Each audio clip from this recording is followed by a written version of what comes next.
A very good morning to you and welcome to the Morning Outlook. I'm Rachel Jones reporting live from Kalkine TV Sydney studios.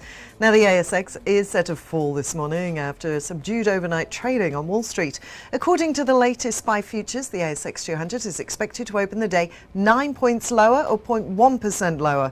Yesterday at the closing bell, the S&P ASX 200 was 1.1% or 78 points higher at 7,285. The best performing sector yesterday was healthcare. They were up 6.2%. The worst performing sector was energy, down 0.7%.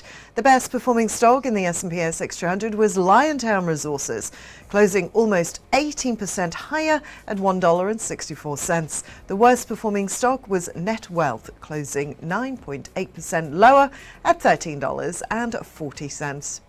Looking at some business news from this morning, and Telstra has reported total income for the half decreased 9.4% to $10.9 billion, and EBITDA was $3.5 billion. That's down 14.8%.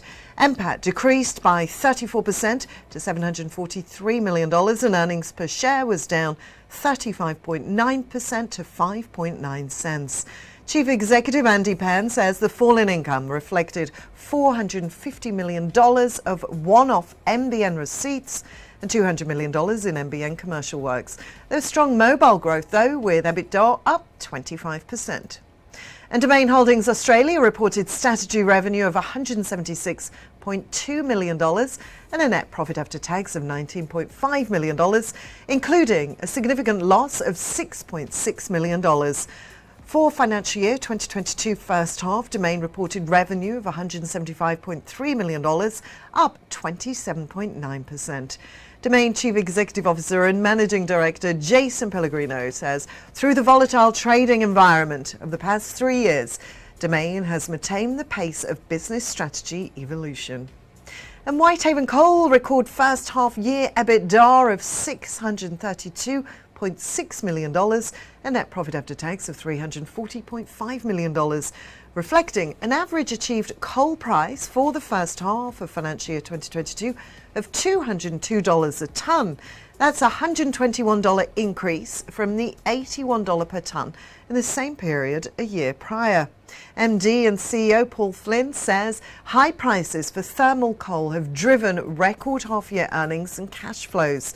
Total coal sales were down on the first half of financial year 2021, and that was largely due to flooding, wet weather, and also the protective measures taken to mitigate against COVID-19.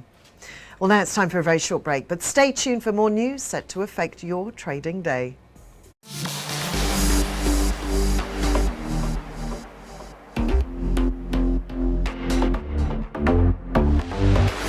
Hi, I'm Sage, and get ready to take the crypto ride with me on Kalkine TV. Watch the Crypto Buzz every Tuesday and join the excitement at Kalkine TV. From Bitcoins to NFTs to Dogecoin and DeFi, we have updates about everything around these digital currencies. Understand the investing rationale and the risks involved in the space with me, Sage, on Crypto Buzz. Keep watching Kalkine TV.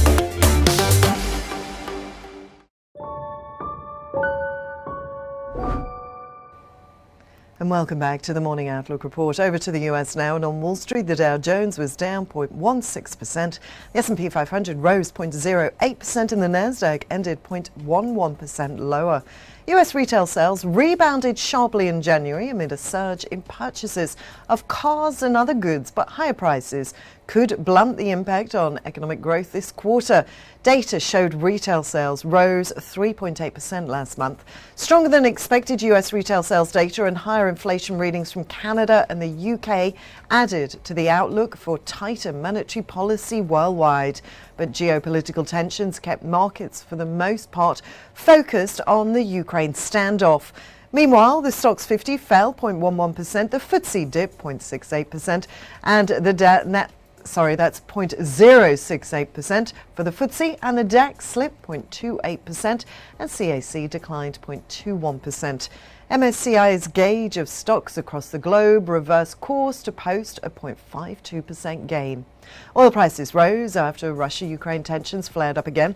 WTI futures rose $1.59 to settle at $93.66 a barrel. Brent crude settled up $1.53 at $94.81 a barrel.